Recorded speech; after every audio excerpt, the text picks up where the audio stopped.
Thank you, Senator Hill. Senator Warren of Massachusetts is recognized. Thank you very much, Mr. Chairman. And if we're going to talk about markets and how perfect markets are, maybe the one thing we should talk about is how concentrated markets have become. And when we have concentrated markets, we have a whole lot less competition. So just a handful of companies have taken over the food industry thanks to literally hundreds of mergers over the last 50 years. Just 4 grocery chains control an average of 72% of sales in American cities. And in most grocery categories like bread, pasta, beef, cereal, just 4 companies control more than 60% of the market. Now, less competition means food brands don't have to compete on either price or product quality. For families' pocketbooks, that means higher prices. Grocery prices have climbed faster than inflation over the past few years. Now families are paying 25% more than they did before the pandemic. So I want to talk today about the tricks and traps that families face when they head to the grocery store. Mr. Bustamante, you have researched corporate pricing practices. I understand that when inflation increases, food producers and grocery stores may need to pass on some of those higher costs to customers. But the question is, have groceries gotten more expensive just because of inflation, that is, passing along higher prices, or is there more going on here? Thank you, Senator. What we actually see is that if you look at the long-term price, the actual marginal cost of production for many groceries have actually gone down.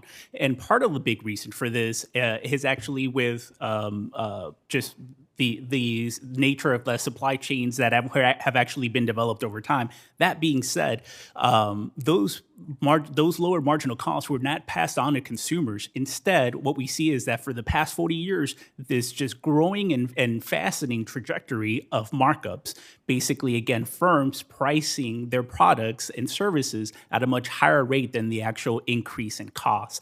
And when we see them during the past few years, that's just been accelerated due to the pandemic. Right. And something they can do because there's a lot of concentration in the industry, so there's not much competition. In fact, corporate profits rose 5 times faster than inflation between 2020 and 2022. Kraft Heinz, which sells everything from Oreos to pasta sauce to coffee, increased profits by 448% over 2022. Cal-Maine, the largest egg producer in the U.S., increased profits by 718%. In fact, for most of 2023, corporate profits drove over half of inflation.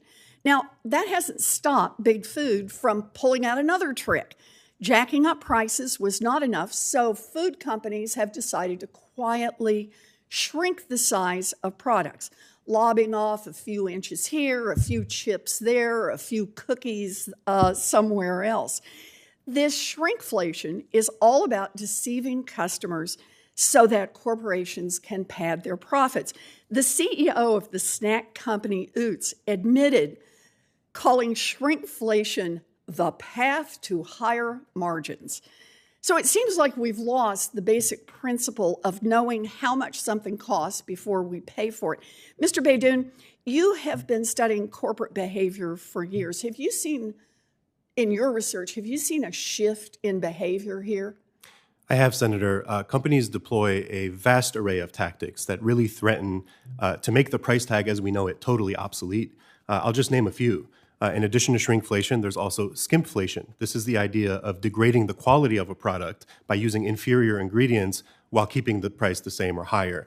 There's also dynamic pricing. This involves changing the price of a product hundreds, thousands, even millions of times in a day or week, making it difficult to predict costs. And finally, there's a practice known as drip pricing. This involves adding on mysterious, confusing fees as consumers are making a purchase, as opposed to building all of those fees into the upfront cost. Okay, so you've got a lot of tricks and traps you identify.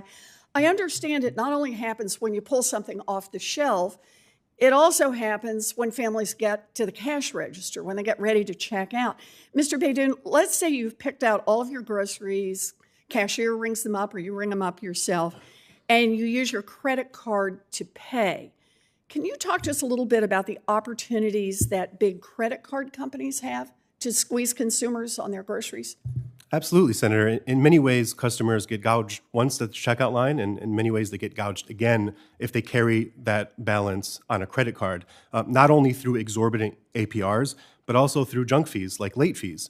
Up until recently, credit card issuers could charge as high as $41 for missing a payment, but thankfully, the Consumer Financial Protection Bureau actually capped those fees at $8, and that's something that'll save 45 million Americans, an average of $220 a year, $15 billion annually in total. And so those are the sorts of interventions we need. And special thanks to the Biden administration that has really started attacking these junk fees.